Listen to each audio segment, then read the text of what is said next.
would you say to the idea of getting 10 times more impressions on your new pins than standard pins? You'd probably say something like, yes please Pam, tell me how to do that. So let's find out. This is another video in the series learning how to effectively use Pinterest to grow your Etsy shop. There's more videos in the playlist if you haven't checked them out. Now, before we get started on this, I do want to point out, first of all, obviously impressions are only when someone's looking on Pinterest, they get shown your pin. It doesn't mean people are clicking, it doesn't mean people are saving, it doesn't mean people are going to your Etsy shop and buying stuff.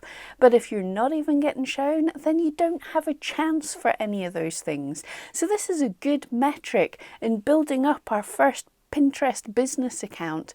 This is the first step in getting everything done.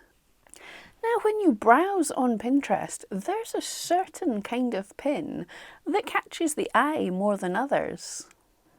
And this is kind of what we call a pattern interrupt. It's something a bit different than all the rest that draws your eye to it. And this is a relatively new feature on Pinterest.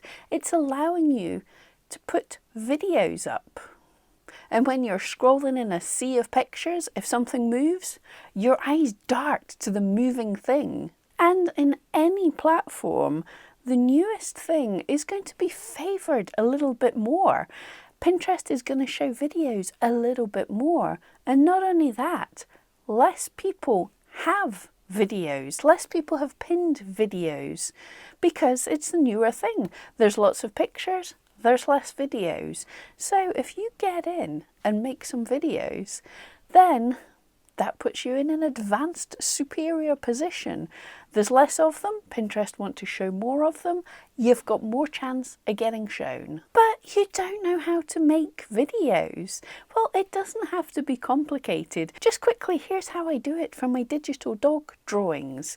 Now I can't film while I'm drawing because that would cause my computer to crash, trying to screen record at the same time as I'm drawing. But I take my final drawing and I record the screen while I'm turning the visibility on each layer one at a time.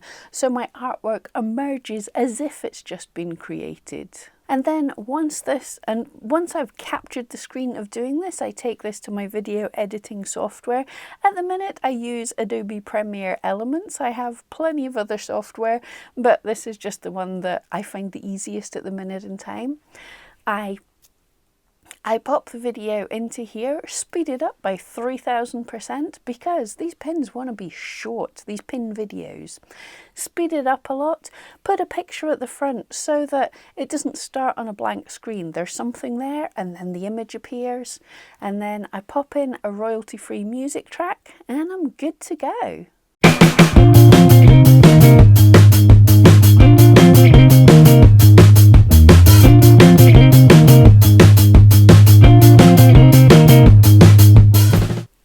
To pin this video, it is as easy as creating a regular pin. All you do is add pin and drop in your video file.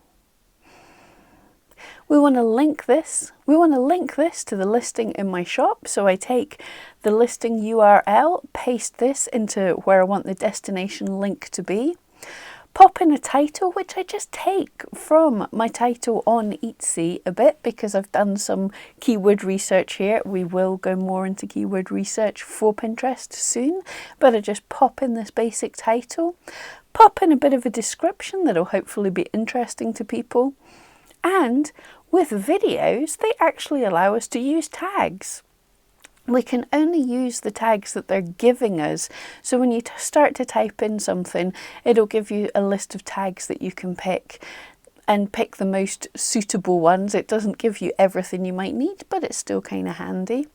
And then there you go. There's your pin. And of course, with the state of the world just now, I haven't been working on my pins as much as I can do, but if we have a look in my stats, you can see, first of all, the big spike is where I last put up a video pin. And if we look in the past 30 days, my pins, what impressions they've been getting, the videos are getting way more impressions. Okay, I hear you say, that's all well and good, but I can't make videos like you.